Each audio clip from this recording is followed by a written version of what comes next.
Байнгын орны дарга эрхэм гишүүдээ Монгол Улсын хөгжлийн бодлогын баримт бичгүүд хууль тогтоомжийг 2024-өөс 28 онд боловсронгуй болох үндсэн чиглэлд стандартчил техникийн зохицуулт тохирлын үнэлгээний итгэмжлийн тухай хуулийг шинжлэх шаардлагыг онцгойлон заасан. Энэ хүрээнд Монгол Улсын ерөнхий сайдын 2022 оны 159 дугаар захирамжаар стандарт тохирлын үнэлгээний эрх зүйн орчныг олон улсын жишгт нийцүүлэх үүрэг хүлээлгэсэн. Өнөөдөр бид дэлхийн эдийн засаг худалдааны өрсөлдөөн аюулгүй байдлын шинэ нөхцөл байдалд ажиллаж амьдарч байгаа. Иргэдийн аюулгүй байдал, тэр дунд амьдралын суур хэрэгцээ, амьдралын чанарыг сайжруулах, хэрэглээний аюулгүй байдлыг хангах, үндэсний үйлдвэрлэлийг хөхүүлэн дэмжиж, экспортын бараа бүтээгдэхүүний төрөл зүйлийг нэмэгдүүлэх, олон улсын зах зээлд нийлүүлэх стандартын тогтолцоогоо эрс шинжлэх шаардлагатай байна. 2017 онд батлагдсан одоогийн хуульд стандартыг зөвхөн сонгон хэрэглэх гэж заасан иргэн аж ахуй нэгж төрийн хяналтын байгууллага хооронд ойлголтын зөрүү, хэрэгжилтийн тодорхойгүй байдал, за мөн хүний амнаас эрүүл мэнд хүрээлэн буй орчинд ноцтой эрсдэл учруулж байгаа зэрэг амьдрал дээрх олон хүндрэл бэрхшээл бий болж байна. Монгол улсад өнөөдрийн байдлаар 6733 стандарт хүчин төгөлдөр мөрдөгдөж байгаа ч тэдгээрийн хэрэгжилт сул, мөрдөх, хэвшил, хэрэглээ, соёл, сул, тогтолцоо бүрэн бүрдээгүй хэвээр байна. 2022 онд Шадар сайдын тушаалаар хийгдсэн судалгаагаар 2000 гаруй стандартад дүн шинжилгээ хийхэд зөвхөн 20 гаруй хувь нь шаардлага хангаж байгаа.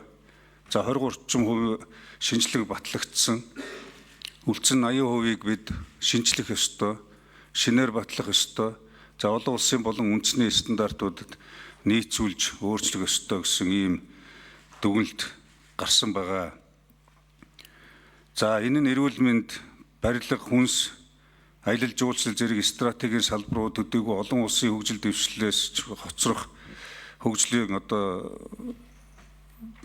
асуудлуудаас хоцрох, чанар аюулгүй байдлыг хангах чадамжгүй болох ноцтой аюултай нүүр тулж байгааг бас биднэрт харуулж байгаа. Бүх салбарт стандарт мөрдөгдөхгүй, за мөн хэвшээгүйгээс болж өнөөдөр Монгол улс чанар стандарт аюулгүй байдал гэдэг зүйл бол бүх салбарт онцгой анхаарал татсан ийм байдалтай байгаа.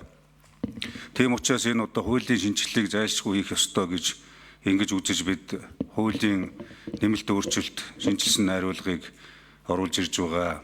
Тохирлын үнэлгээ итгэмжлийн тогтолцоонд бас гүнзгий доголдол үүссэн гэж дүгнж байгаа. Жишээлх юм бол эрүүл мэндийн чиглэлээр үйл ажиллагаа явуулж байгаа 400 орчим лабораториос ердөө 35 нь өнөөдөр шаардлага хангасан байна гэж үзэж байна. Стандартын шаардлага хангасан 35 лабораторитой байхад бид тавдралгүй байх тухай ярих боломжгүй. Эрүүл мэндийн стандарт үйлчилгээ оншилгооны чанар, хурд, олон улсын түвшний асуудлыг ярих ямар ч боломжгүй. За цаашлах юм бол энэ хүнсний лабораторийн 35% нь итгэмжлэгдсэн лаборатори байна гэж үзэж байна.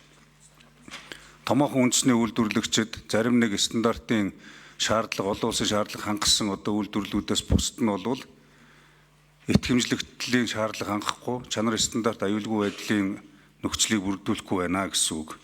Үүний улмаас бид эрүүл мэнд, аюулгүй байдал, тэр дундаа хүнсний аюулгүй орчин, аюулгүй хүнс хэрэглэх орчны нөхцөл байдал бүрдэх үндсэлтэй баталгаатай мэдээлж бүрэн байхгүй.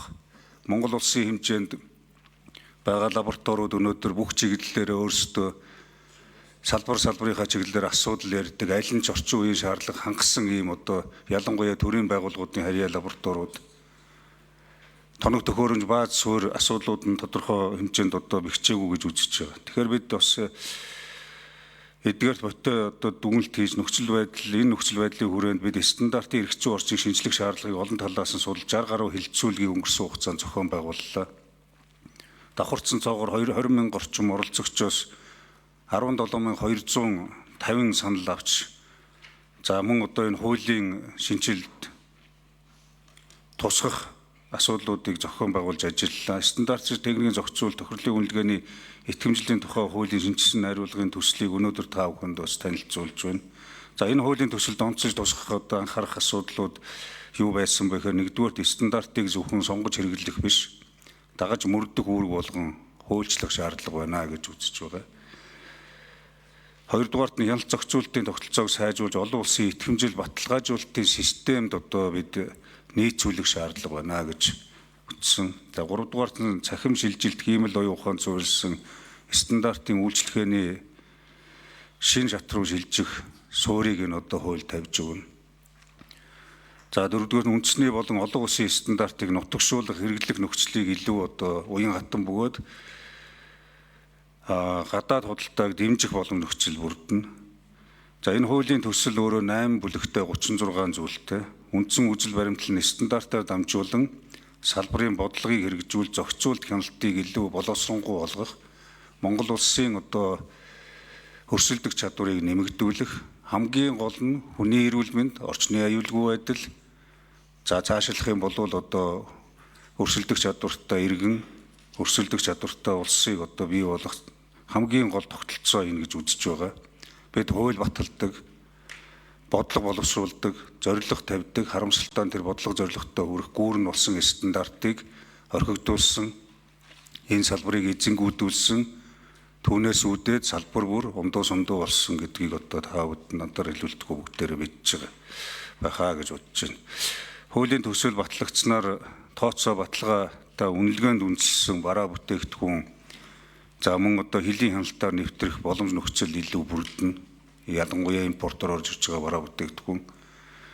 За мөн дотоодын үйлдвэрлэл, бараа бүтээгдэхүүний чанар стандарт, хэрэглэгчийн аюулгүй байдал хангагдах боломж нөхцөл бүрдэнэ. Гадаа зах зээл төрүүлснээр өрсөлдөх чадвар нэмэгдэнэ.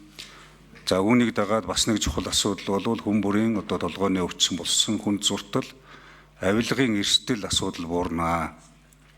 Төрийн үйлчлэгээний хүртээмж, ил тод байдал улам нэмэгдэнэ гэж ингэж үзэж байгаа.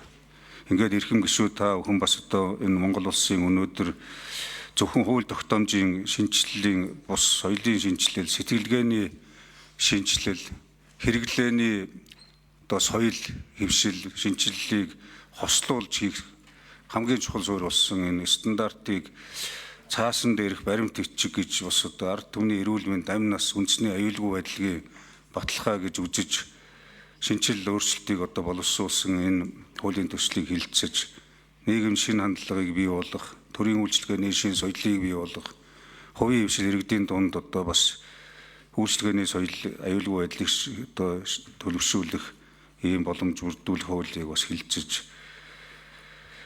шийдвэрлэж өгөхийг хүсье. Товчхон танилцуулгад ийм асуултыг холбогдох байгууллагын бас энд байгаа учраас хариулаад явна. Баярлалаа.